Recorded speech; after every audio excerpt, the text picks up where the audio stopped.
What's up guys? Today I'm gonna tell you the top 5 iOS libraries to use in 2021. Although we know that using libraries nowadays is kinda bad, mostly frowned upon, but the following libraries I've actually used in every single project I've worked on, so let's get to know them. At number 5, we have Lottie. Lottie allows engineers to implement incredible animations so that they can attract more users. Designers and developers are using this tool to create a compelling user experience. So the way Lottie works is that someone, could be a developer, could be an animator, would go into Adobe After Effects and build an animation and then export that animation as a JSON file. And then we as developers would take that file and import it into Xcode, and then Lottie would natively render that animation into mobile. Number 4, Realm.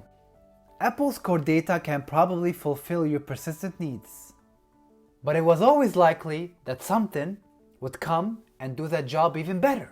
Realm provides a framework that is faster and easier to work with. It is built from the ground up for mobile, and it really shows. Number 3, we go into managing your syntax with SwiftLint. This is actually another project by the Realm team. It is a tool that you can use to maintain a certain style of syntax throughout your project. Its rule list is quite extensive and covers pretty much everything you need to keep track of in a well-maintained project. Just go and create a .yml file, and in it you can put all the rules that you want to use in your project, and Xcode will trigger warnings or errors in the areas where the defined rules weren't being followed. And you can always go and disable those rules on a certain file or for a certain function. And at number 2, we have image caching libraries, where some of the options might include Kingfisher if using Swift, or Alamofire image, or SDWebImage if using Objective-C. And really, don't let anyone convince you otherwise.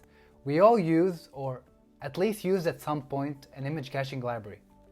They are amazing when it comes to how efficient they cache images and how quickly they retrieve them, which especially comes in handy in scenarios when you have infinite scroll views or table views, where they really help developers avoid memory spikes or memory leaks whenever they're developing their applications. And finally, at number 1, we have Alamofire. Now for this choice, I am 100% sure that many of you would have a lot to say, and I'm more than happy to hear your thoughts in the comments below. Especially that nowadays we have a powerful API that is URL session, so using a network library would be a personal choice. And there you have it guys. What do you think of my list? Let me know in the comments below, and I'll see you in the next one.